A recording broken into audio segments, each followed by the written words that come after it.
I sometimes can see into people's states of ego. At times, as a small child, I saw and heard disembodied spirits. I had psychic visions into what my life would be like.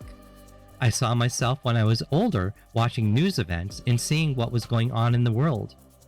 I literally saw and felt into the states of ego I myself would have throughout my life, and how I was dealing with life itself. Seeing into so much of one's own states of ego throughout my life is possibly why now, as an adult, I can at times see into other people's states of ego. Seeing into another's states of ego is almost like seeing a disembodied spirit. In fact, I believe it's seeing into a fractured part of a person's spirit.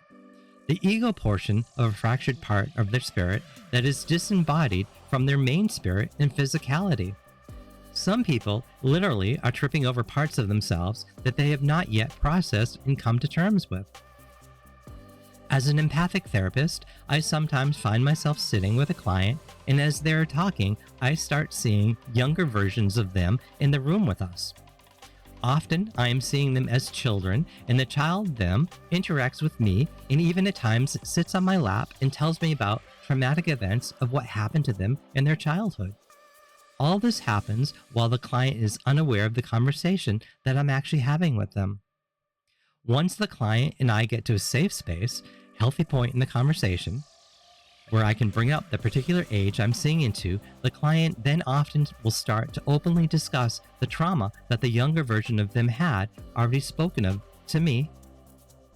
As we open to clarity in love, the fractured part of their ego will get off my lap and go onto their lap and grow up within them as if they are more fully and openly able to deal and transcend the trauma and ego states that they were affected by it. There are times I meet with someone and I will rattle off a series of numbers and the person will look at me curiously. Then I go back to the first number and explain that that is a year of their life and we discuss the traumatic event of that year. Sometimes it takes a few moments for them to realize as they comprehend we are in safe space that that year I'm speaking of is the year of an event that they had repressed. All the numbers I hear and speak out loud are ages of the ego states that are swirling around in their energy fields. As we go into the numbers, the years, and open with compassion for the events that took place, healings can occur within the person as they allow their states of ego to align, clear, sort, and grow within them. When I see disembodied spirits of loved ones or family around a person, I am often seeing into a state of ego of that spirit that has yet to fully transcend with the greater aspects of their full spirit and soul. There are times during sessions with clients or during classes I'm facilitating that I experience the disembodied spirits around the person learning and growing from the session or class itself. It's not uncommon to see and hear the spirit suddenly become excited and clap in applause for what they are learning with their loved one. I once had an experience where there were two spirits with a client that I was offering a Reiki session to. One was a man who was extremely protective of the woman that I was about to work with. So much so, he got in my face and questioned what I was about to do with her. I quietly, within my spirit, spoke to him and explained what Reiki was, and what she was there for. Once he realized she was safe and I was allowing and welcoming him to be there for her protection as well, he opened to the experience also. The other spirit was a much older woman who was very quiet and would suddenly appear and then disappear in the room. The male spirit told me that the woman would appear at times and he didn't know who she was. He was very confused by her. During the session, I was able to see who the female spirit was and that she was in the client's life and then passed on long before the male spirit was in her life. So he had never met the older woman in physical form and thus didn't know her in the spirit realm. When he realized who she was, it helped him when she reappeared. Not only do I find myself facilitating teaching disembodied spirits at times, there are times I learn from them as well. I've had disembodied spirits come forth that were related to the clients I was working with who have as well made comments about what appear to be previous lives I see through. It's strange to get what appear to be confirmations of things I sense from the spirits of my clients, relatives, and friends. Years ago, before I was willing to openly do psychic readings, I had another psychic working out of my store, and she was on the second floor doing a tarot reading for someone.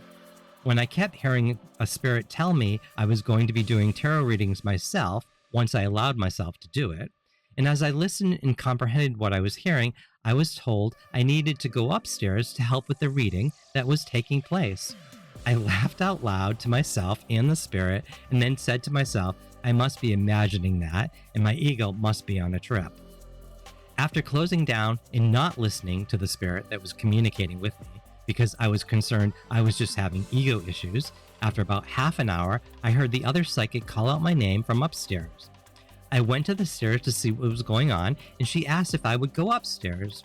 When I got up there, they asked me to sit down and asked what I was experiencing downstairs. I laughed, and since I knew her client enough to be fully honest in front of her, I said I was hearing a spirit tell me how I was going to be doing readings if I was willing, and that I needed to go upstairs to help with the reading that was going on. But I closed down on what I was hearing because I was afraid I had an ego issue. Well, it turns out the ego issue that I did have was not having enough of an ego, so to speak, to realize I was needed in the reading. They both laughed, and the client was shocked on how extreme her reading was and how I had just confirmed everything that was said to her before I went into the room. It's a curious thing when we fail to recognize the true greatness within all of us. When you grow up living in a society that breaks people down and literally belittles them to believe they are less than they truly are, it can take some work to reclaim our own authenticity of the power that our souls contain when we are connected to what I would call the light of God. I say these things not to say, hey, look at me, or see how great I am, but rather to help assist others to see the greatness within their own souls, and how the more connected we are within to our spirits and our souls, how we can live more authentically within the true light of our souls. When I speak like this, I'm doing so to offer a voice to others that experience things like this to know they are not alone. I now speak because I can, and it holds space for others to come forward if they feel the need to speak as well. Tragically, many are shut down by others when they speak of things that are not of the normal experience of the accepted narrative of society. As well, when someone is empathically open, they can feel another person's ability or willingness to listen or to be open to what they have to say. If someone is empathically open, if someone else is feeling that that person is crazy, then they can take on that feeling of craziness, that feeling of resistance onto themselves and not be able to discern what's theirs versus the others. I myself have had, on many occasions, people tell me and literally demand that I am crazy or delusional because I dared speak of things they have no experience of. Yet strangely enough, even though these people lack the experience of what I'm talking about, they believe they know what they're talking about. Instead, they project their fears and their lack of knowledge onto me as if it's mine. Life can be funny like